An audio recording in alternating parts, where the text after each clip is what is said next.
Welcome. Today I will be paraphrasing, summarizing, and sharing for the May 3rd Al-Anon readings in Courage to Change and a Little Time for Myself. We'll begin with a serenity prayer and 3 mindful breaths. God, grant me the serenity to accept the things I cannot change, courage to change the things I can, and wisdom to know the difference.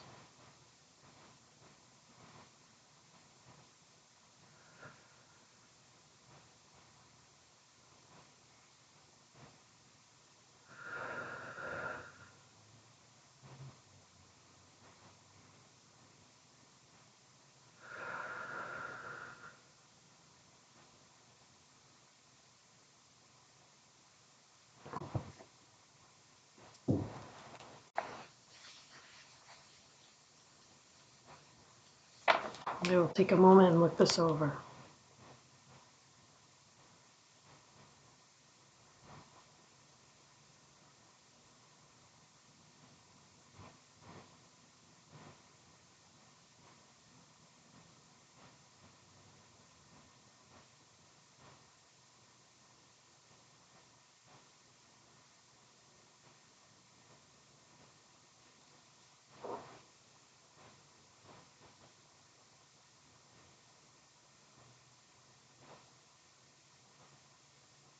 The question is, how can I remain open to my higher power's guidance?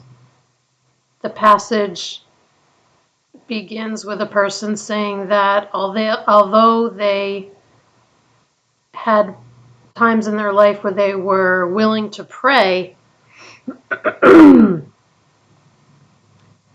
they weren't listening for guidance. They were basically telling their higher power what they wanted done. And because what they wanted didn't happen very often, they kind of gave up on talking to their higher power. But looking back, now they see that their higher power was trying to provide guidance, but it wasn't acknowledged. This person notices that when they keep their ears and their heart open, they hear things in meetings that give them a new perspective. When they keep the focus on themselves and remember to be grateful, they receive guidance, in new ways. Today's reminder: when we listen for guidance,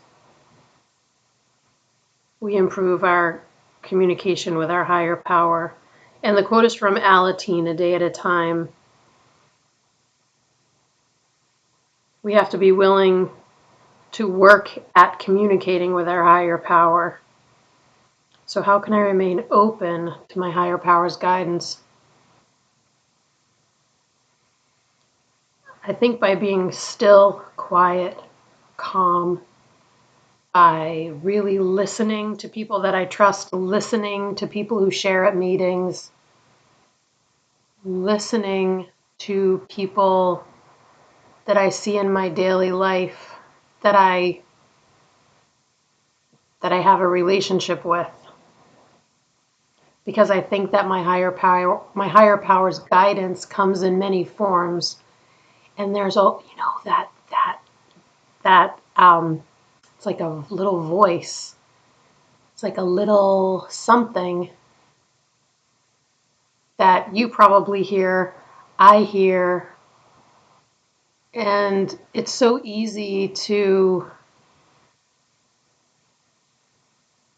not think that it's my higher power, to think that it's just like some part of my mind trying to give me a hard time, or it's hard to tell the difference sometimes. But there is that little tiny voice inside that will sometimes steer me in a certain direction. And then when I look back, I thank my higher power, because it was that little voice that gave me the guidance I needed at the time. But it's almost like a leap of faith, because it's not like super clear. It's not like this is your higher power do this. It's not like that. So there's some aspect to like just believing, kind of like blind faith, like just believing and going with it. And that usually works for me when I'm quiet, still, calm, when I'm taking the time to communicate with my higher power, when I'm journaling. Journaling helps me. Although I must say my journals are kind of a mishmash. I have like all these different journals going and they don't really have any order. When I look back, I'm like, wow, this is like a hodgepodge, but I think that's fine. I'm not sure how else to do it. I think the thing that I love about it the most is just putting all my focus on how I'm feeling. That is very powerful to me because I notice that things in my head seem much different than once I get them out on paper. It never seems as big or bad or scary. And oftentimes when I'm trying to choose words to write down, I can kind of feel that I'm being guided to look at things a different way. It's hard to describe, but it's been very helpful for me and I really enjoy it.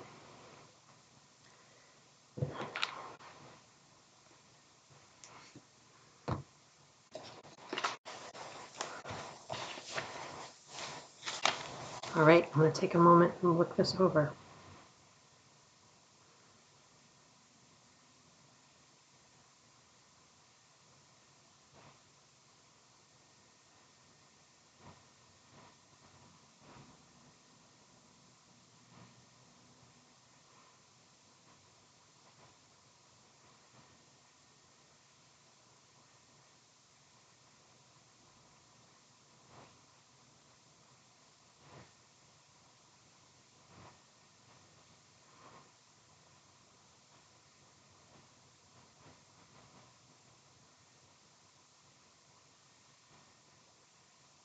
This is about detachment and how it may sound cold, but it's actually very loving because we're allowing our loved ones to be themselves and to, I'm adding this, to live their lives on their terms, just like I want to live my life on my terms. All right, back to paraphrasing.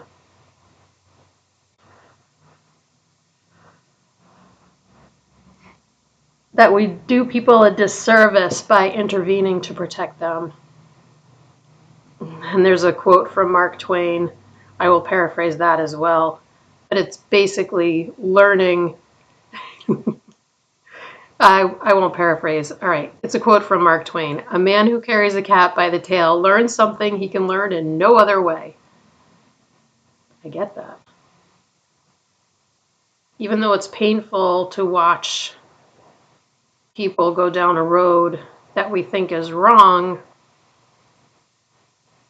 it's it's not productive to rescue others because we feel pain. We can experience our own grief and anguish and fear.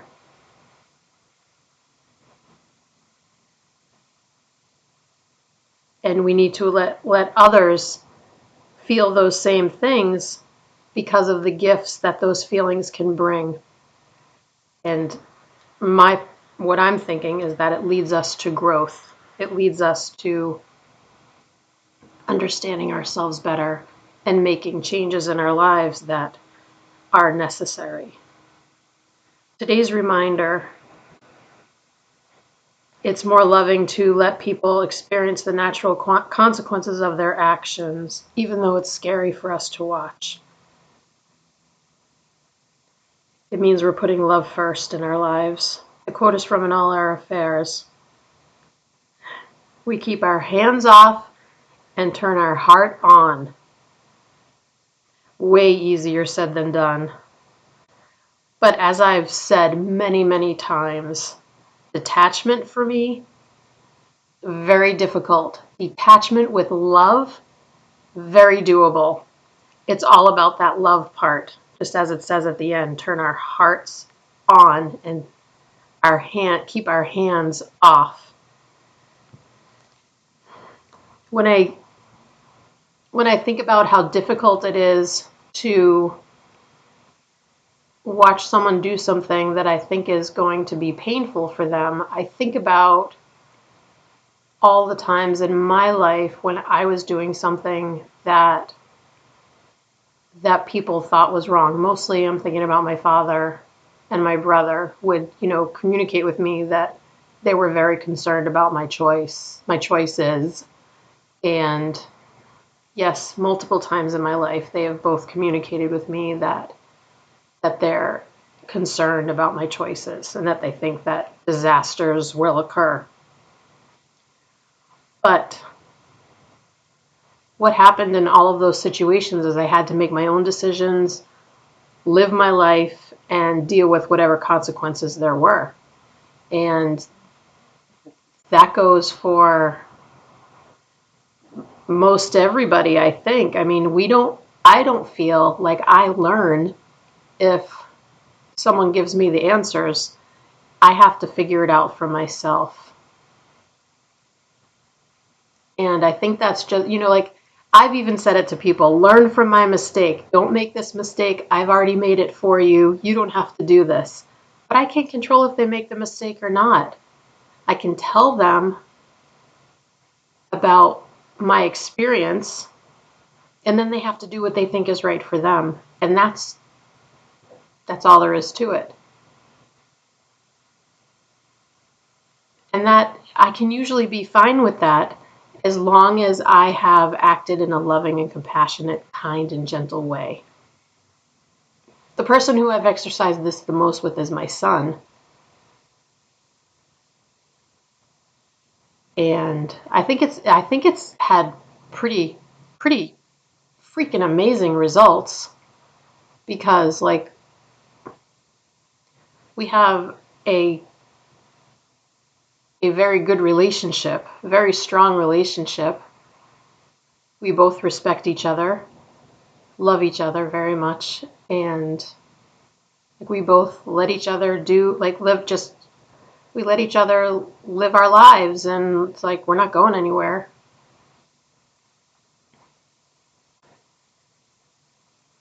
I think that it was hardest for me when he was younger, for obvious reasons, like when he was a minor. It was that's what really almost did me in, was because I couldn't control his behavior, but he was still legally a minor and I was still legally responsible for whatever he did. And then when he became a legal adult and he was still doing things that just scared me to death, it was like I wasn't legally liable anymore, but at the same time, like it was just uh, factually he was a legal adult, but emotionally he was still, you know, growing up. He was still maturing. He was still learning.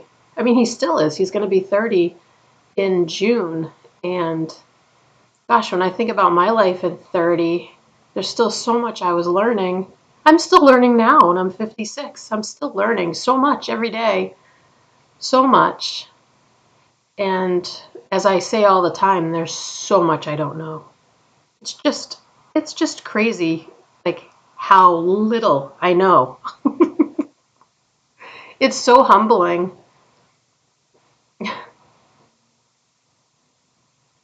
It's also helps me with my humility because it makes me realize how much we all need each other and how it just gives me more reason to be kind and compassionate and gentle, loving, because we all need each other. No doubt about it.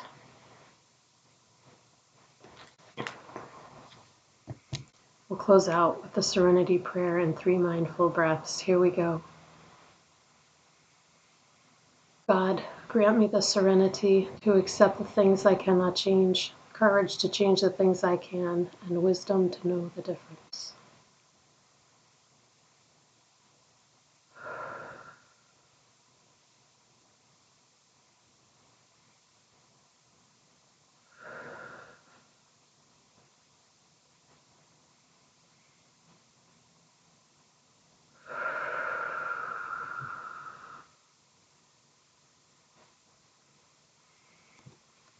Thank you so much for joining me today. I look forward to seeing you again tomorrow.